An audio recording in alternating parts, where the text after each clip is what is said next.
Hey guys, here for a quick video. I just wanted to show because I have a black walnut table and toppers, and unfortunately had a little bit of scratch damage here, and I wanted to see if the walnut trick that is so famously talked about will work. You can see I just have any old bag of walnuts, nothing special here, and let's just see how this works. Just taking it and rubbing it in.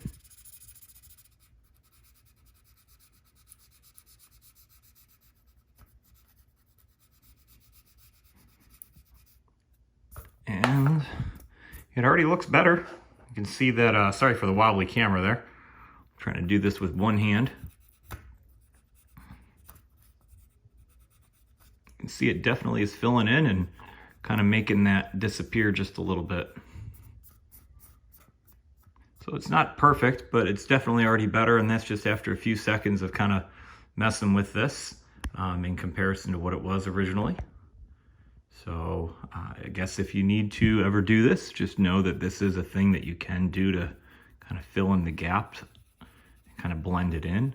I know one user on the Discord for the modular game table had shared that they had a bit of a problem when they did this, that some oil or something resulted in some finish problems where it was obvious that the area they had worked on kind of was sticking out like a sore thumb. But I'm not experiencing that, which is good, and I'm very happy about that. I don't know if there was a problem with the walnuts they were using or if it was a problem with the finish itself from the modular game table, but you can see it definitely looks a lot better. It looks like it's not going to fill in the depth of this area right in here, but it does look like at the very least it's less noticeable, which is kind of what I wanted.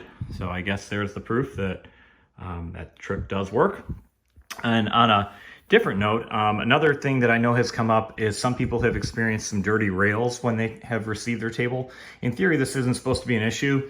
It's supposed to come cleaned. But one of the things you can do is just get some metal cleaner. I know I've used various different products through the years, from mineral spirits and whatnot. You have to be very, very careful to not get it on the wood to damage the finish. But you can definitely try and get a little bit on that track, and it should clean up with a very little effort. I've done this again with many different products. It's not even like a one product works type of situation, but you can see those are two little tips and tricks to kind of assist with fixing your table in case you run into an issue. One other thing that has come up is people were asking me about the Steel Series chairs that I use.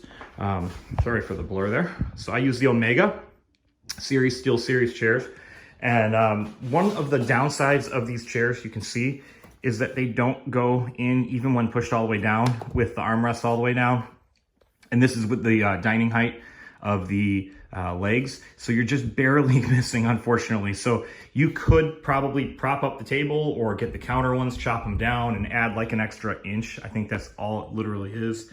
It's barely anything. But unfortunately, it's just enough that you can't either use the arms to your armchairs, or you have to make a change to your configuration somehow. But other than that, is just what the topper looks like. Obviously, there's a lot of content out there on removing these, but just a quick show of that. All you do is lift them up and then give them a pull with one hand. Even I can do this and I can take it off. You got to be very careful when you do this to lift and then drop them down and pull them up, so that way you're not just pulling and sliding. Otherwise you can cause damage against the rails underneath here, which would be really bad, because then you'd scratch them up, and obviously then you would need more walnuts. So good luck. Hope this video helps you, and I'll be making a few more here very quickly to try and help everyone before the deadline for locking in their backer kit.